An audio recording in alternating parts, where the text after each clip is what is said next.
Для этого вкусного, полезного и простого рецепта я беру один кабачок весом 400 граммов.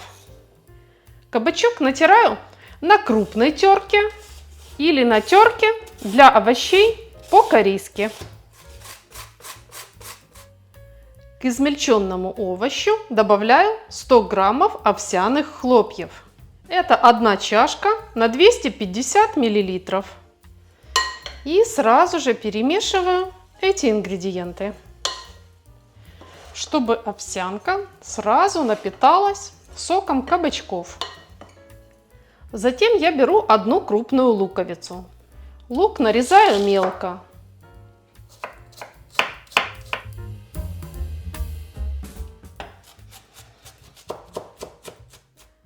Хорошо измельченный лук идет к предыдущим продуктам. Также нам понадобится 2 средних зубчика чеснока. Но у меня чеснок мелкий, поэтому я беру 4. Пропускаю его через пресс. Также я добавлю сюда 2 яйца, 2 столовых ложки оливкового масла или другого растительного масла по вашему вкусу. Из приправ кладу хорошую щепотку черного молотого перца и 1 чайную ложку сухого базилика. И обращаю ваше внимание на очень важный момент. На этом этапе соль мы не добавляем. Иначе кабачки выпустят максимальное количество сока. Нам это не нужно, мы не будем отжимать кабачки. Рецепт максимально полезный. Сохраняем все полезные вещества. После того, как мы тщательно перемешали кабачковое тесто, убираем его минут на 10 в сторонку, чтобы овсяные хлопья максимально набухли. Овсяно-кабачковое тесто постояло, и овсянка хорошо набухла. И вот только теперь я его посолю половиной чайной ложки соли. Очень хорошо перемешаю. Возьму противень, застеленный бумагой для выпечки.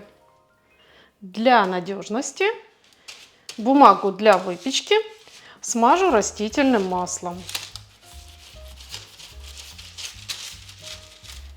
И сразу выкладываю сюда кабачковое овсяное тесто.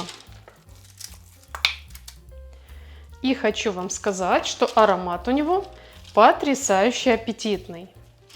Пахнет так, что хочется съесть уже сырым. Тесто разравниваем по противню так, чтобы получился равномерный корж. Вот так. При этом не забываем делать аккуратный край. Теперь эту полезную будущую вкуснятину отправляем запекаться в разогретую духовку при температуре 200 градусов Цельсия или 390 градусов Фаренгейта. Пока основа выпекается, подготовим начинку.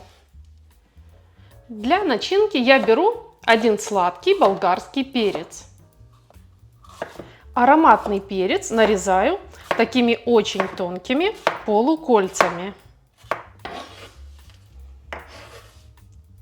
1 крупный помидор нарезаю полукругами или четверть кругами, так же тонко, как и перец. Также для начинки я потру 100 граммов сыра. Если хотите, можно взять больше сыра или меньше. И также я возьму несколько ломтиков колбасы. Через 20 минут я вынимаю основу для пиццы из духовки. Она уже вот такая красивая и румяная. И выкладываю сверху начинку. Помидоры. Кстати, я думаю, вы заметили, что в этом рецепте мы совсем не используем муку и не отжимаем кабачки. Наша пицца будет очень вкусной и при этом полезной. Начинку выкладываем слоями, а перед добавлением сыра я ее немного посыплю базиликом. Согласитесь, получается очень эффектно и красиво. После добавления сыра я снова отправляю эту вкуснятину в духовку. Еще 10 минут и все готово. Вкусный ужин или вкусный обед. Готовьте с удовольствием и на здоровье, если этот рецепт вам интересен.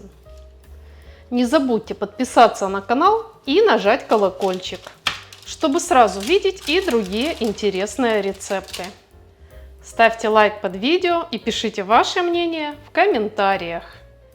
А я желаю вам здоровья, радости и мирного неба. Мы с вами встретимся, как обычно, в следующем вкусном видео.